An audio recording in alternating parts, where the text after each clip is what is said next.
Hello, just a short disclaimer. The first video that I was making turned out to be a lot longer than I originally thought it was going to be, so I split it up into 3 parts because there was no part that I found to be extraneous or unuseful. I also just wanted to say, apologize really quickly that it's taken this long to get these out. My hope was to have these out by last week or a week ago, but I ended up tearing a ligament in my foot. This is why I don't play sport. Lots of things are in motion now, and this 3-part video is going to be really good for you if you're kind of stuck in that B or C range. It'll really help catapult your marks into that 18, 19, 20 out of 20 range. All the best. Beautiful. All right, guys, welcome to our first lesson. Today we're going to be looking at a skill that is kind of fundamental to HSC English and English as a whole, but it's ignored most of the time. Now, I don't want you to take me as a teacher or some guy who just knows everything about English. Think of me more as just kind of a mate who's gone through the HSC and just doesn't want you to kind of go through the same mistakes. I'm just as lazy. I'm definitely just as big of a procrastinator as you are right now in your HSC. But I do know how to improve at English because I came here when I was 10. And since then, coming from a non-English speaking country and then doing and getting a 96 in HSC Advanced English, I was able to develop skills in how to improve. And I'm just here to help you make sense of a bunch of things. So let's get started with our first lesson of... Now, in our first lesson, the skill that I'm talking about is answering the question. Now, this is something that everyone expects you to do, all the teachers need you to do. It's the fundamental basis of most conversations. You're asked questions, you answer them, and then you ask questions of your own, which are then answered. But it's something that we tend to really mess up in English exam situations. Written communication is very different to verbal communication, and English does really help. Studying English, especially at the senior levels, really does help you hone that written communication part of your verbal and written communication skills. So what we're going to be doing today is looking at a bunch of different HSC questions, figuring out how to answer them. So what you can do is you can do this lesson alongside me. I'll write the question down and then I'll give you 5 minutes to have a crack at the question yourself. I'll tell you what module the question is from, module A, module B, or text and human experiences, and then you have a crack at the question.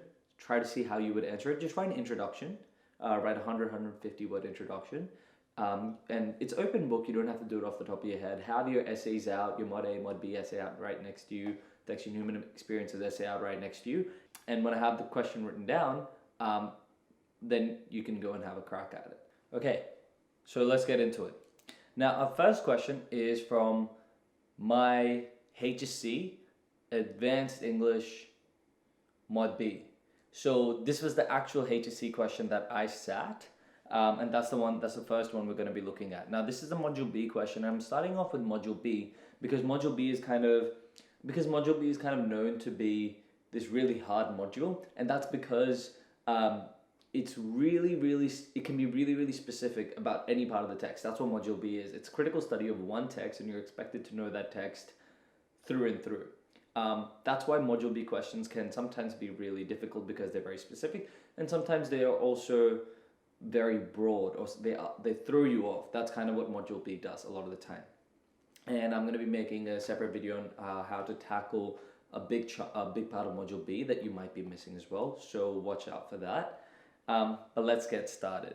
The first thing you want to do with any question that you're ever faced with is that you want to write it down. Not on your laptop, but you have to handwrite it down on a piece of paper.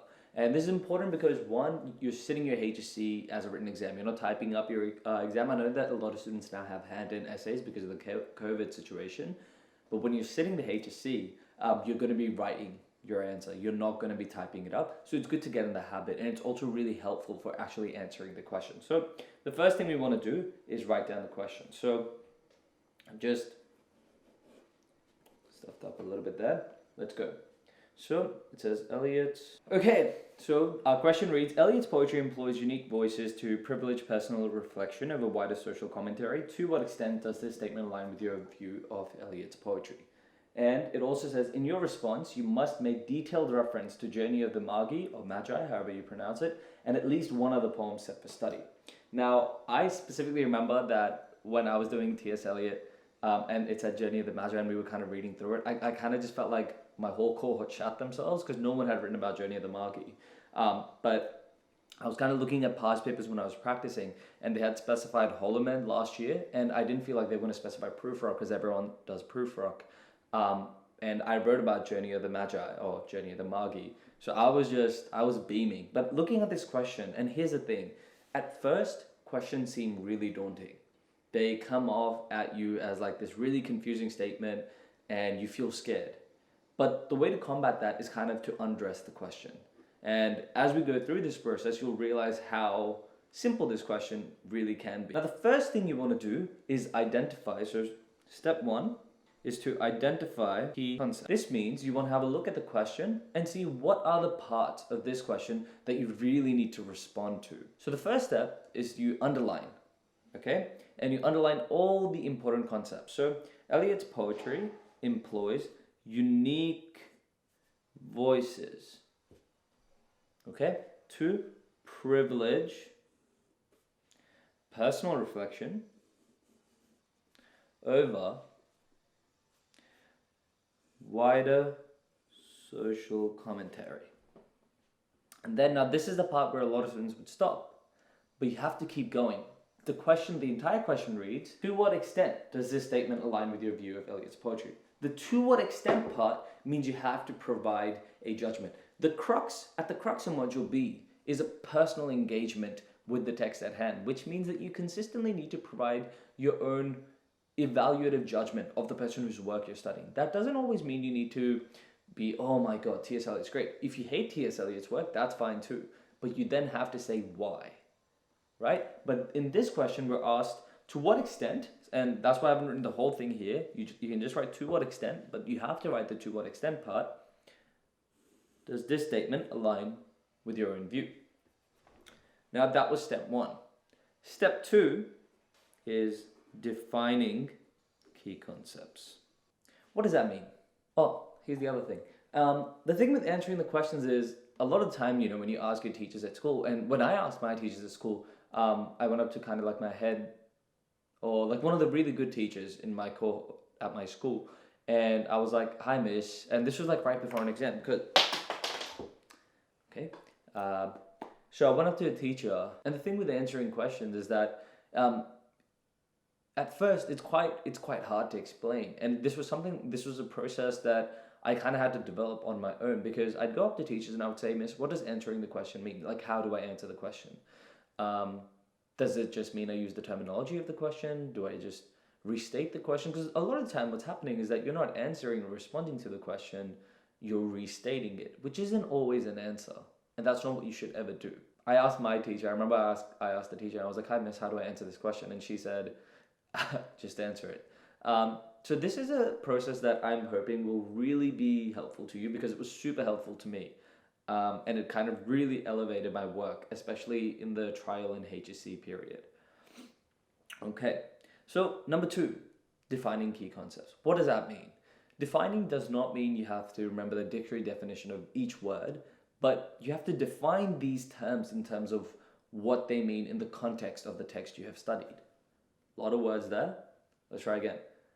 Defining key concepts means that you're going to have a look at these terms on their own, and you're going to compare them in terms of what they mean or what they refer to in your prescribed text of study. So in this case, we're looking at T.S. Eliot. If you did another text, you would look at him in terms of that. But this is still applicable. Eliot's poetry employs unique voices. So what does unique voices refer to? So you have to specify the unique and the voices part. So I specified unique voices as the stream of consciousness style in which Eliot wrote a lot of his personas. Right? And a lot of them were incredibly anxious, and they would convey their concerns through this stream of consciousness style. So that's what unique meant for me. Now, again, there are no right answers, but what I found unique, and Though I know I'm teaching English, I will make spelling mistakes. I think there is an S there, something. So stream of consciousness. Um, and I thought the way that Eliot wrote those voices was unique. To privilege. So privilege means given favor to. Right? Personal reflection. Okay. So personal reflection in terms of T.S. Eliot, and here's an important thing: you don't want to convolute or mix up T.S. Eliot with the voice of his personas. So personal reflection for me meant things like anxieties, insecurities,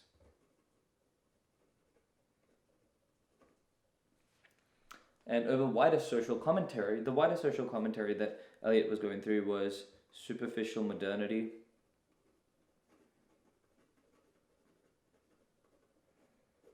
/ hollowness.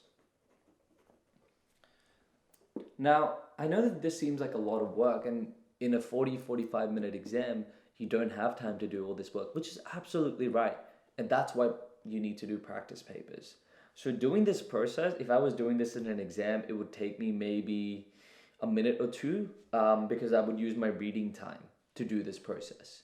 And your reading time isn't just there, like people who just start reading their texts or are just wasting the reading time flicking back and forth are really not capitalizing on the opportunity that reading time presents us, which is to start thinking of answers to the question. Now, I will go through tips like this in a video about exam techniques, but this is something important. Doing this process is the only way you're going to get to a place where you feel really confident answering questions.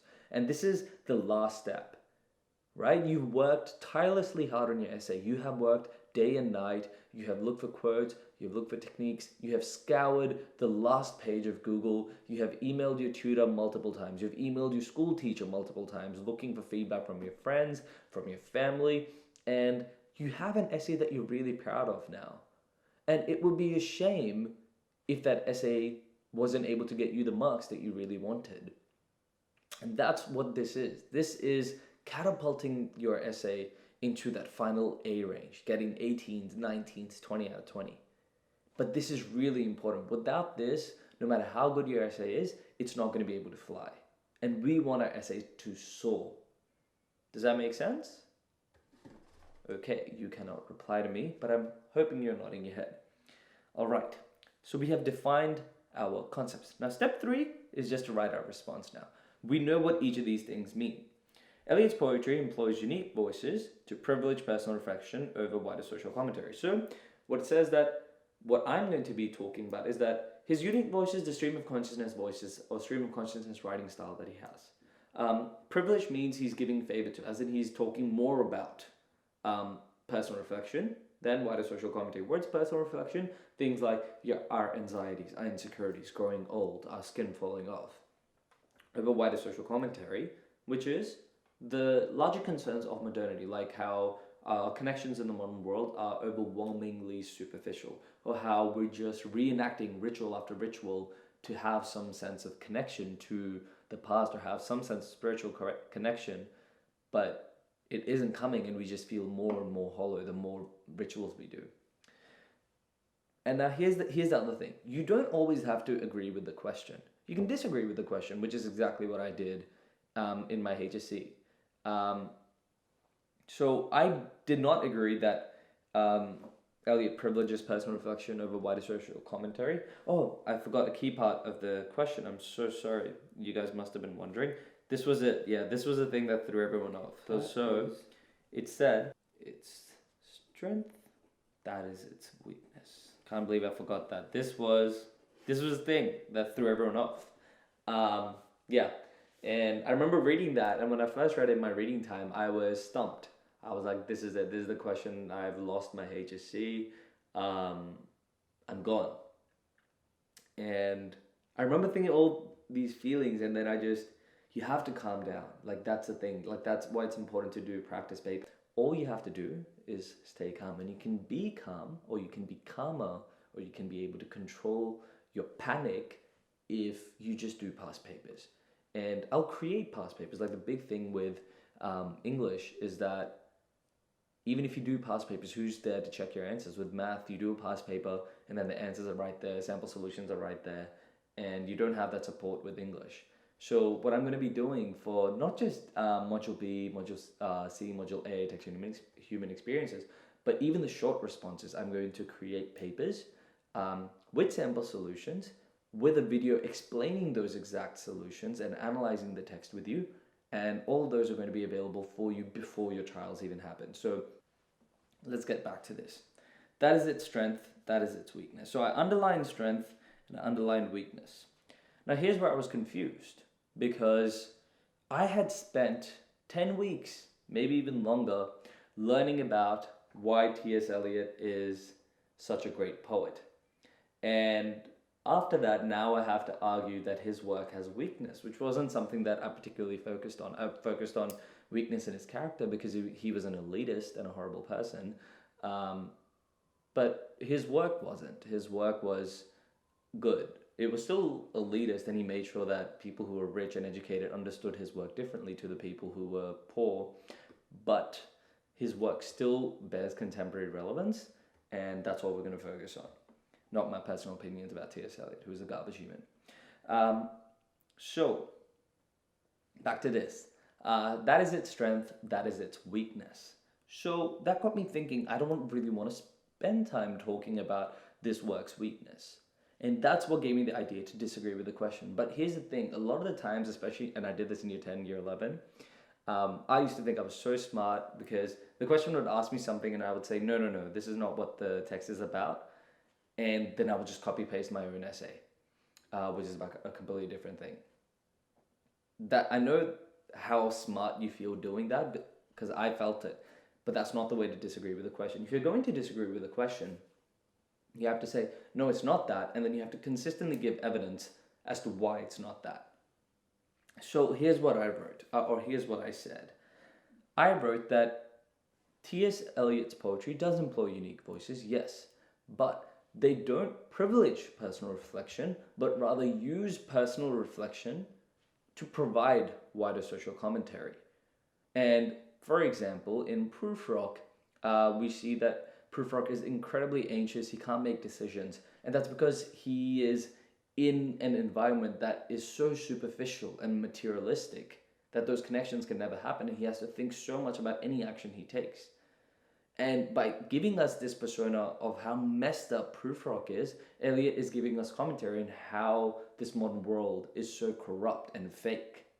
The same thing you can have a look at in Holloman, the personas they feel hollow, and the way that they feel about themselves, the kind of idea like don't remember us as violent souls and things like that. Like they're really trying to kind of just fit into this world where their sense of what the world should be has just been destroyed, right? So for those of you who have done TSL, that'll make sense. And I talked about Prufrock, Holloman, and Journey of the Magi in my essay, and that's the route that I went about. So here's what I wrote.